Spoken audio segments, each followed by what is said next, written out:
So joining me here at COP28 in Dubai is Professor Jim Skea, the chair of the IPCC. Professor Skea, thank you for taking the time and meeting us today. My pleasure. How well off track is the world today in cutting GHG emissions since the Paris Agreement in 2015? And if more climate action is not taken, when will the window close? Right. Well, I mean, it's fair to say, I think that we are well off track at the moment. When we produced our reports in IPCC, the one that was approved about 6 months ago, we were projecting that on the basis of current policies, the world would warm by about 3 degrees during the 21st century. And that has just been confirmed by the UNEP GAP report that came out about a week ago. Now, it has to be said, I think we're making progress here at COP28. We've seen commitments to triple renewables, so hopefully in about 10 days' time, we may be able to present a more optimistic picture.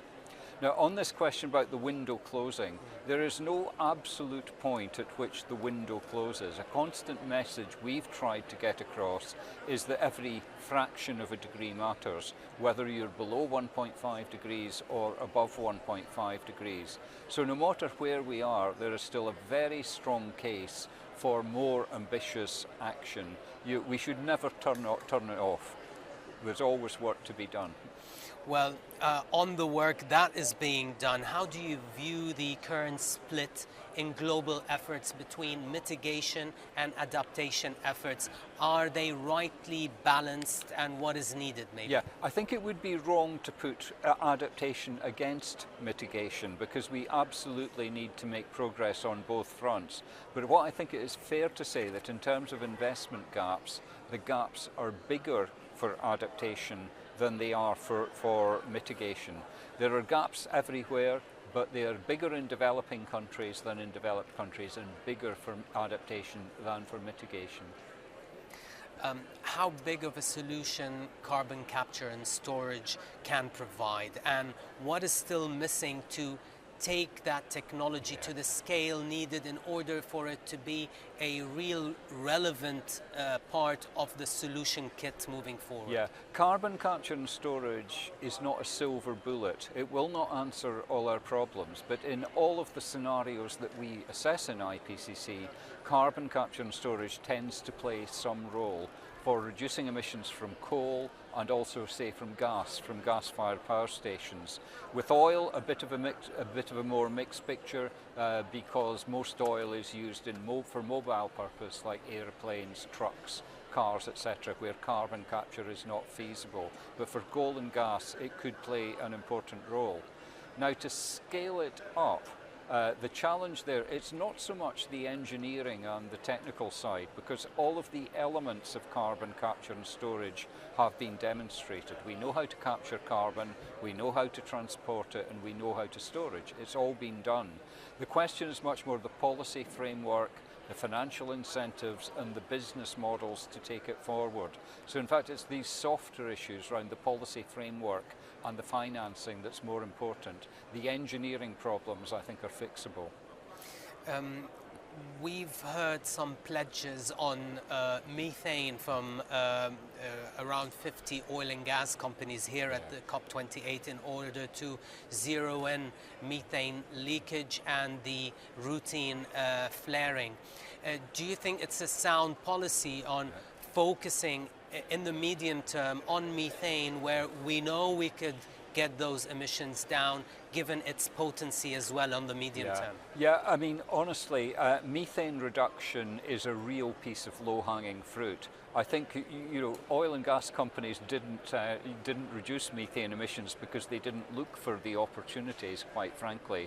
And had they looked for the opportunities, they could have sold the methane instead of venting it to the atmosphere or flaring it, and made money out of it.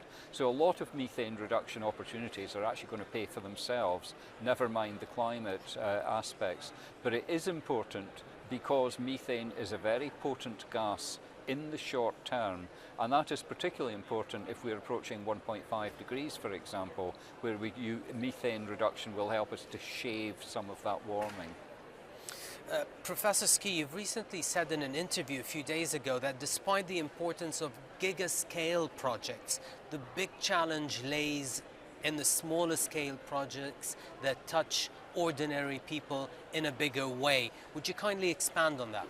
Well, just to say, a lot of the progress that we have made already is on decarbonising electricity systems by bringing in renewables, nuclear in some countries that have chosen it, perhaps switches from coal to gas.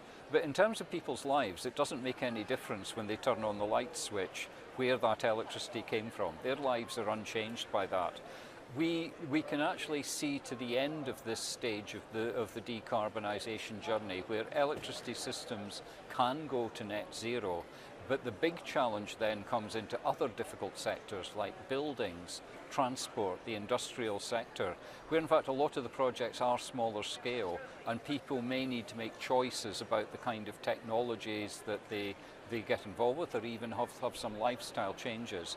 And that is a new challenge, and I perhaps think even politically it's going to be a more difficult challenge than getting big, large, new renewable projects, for example. What, in your view, are the tenets of a just and equitable transition, really, when discussing it from a global north-south perspective? Yeah, well, just transition has two elements. It's obviously got some national issues about, the redistribution of jobs with decarbonisation. But I think it also, the global dimensions are also important, usually under the label of climate justice. How much progress do developed countries may need to make with redeveloping countries, and also the very important question of financing, because we have to remember the third goal of the Paris Agreement is on financing projects in developing countries to move it forward. And that, I think, is part of the just transition globally. It's not just about setting emission targets, it's about the financing and the support for technology transfer, for example. Professor Skea, my final question is, when at the end of the COP28 and with the final text, would it really make a big difference, all that wrangling that we're hearing about between getting in that text a phase out of fossil fuels or a phase down of fossil fuels? Would it make a big difference? Well, just to say, I mean, we're just scientists, so we tend to focus on the facts, the figures, the numbers.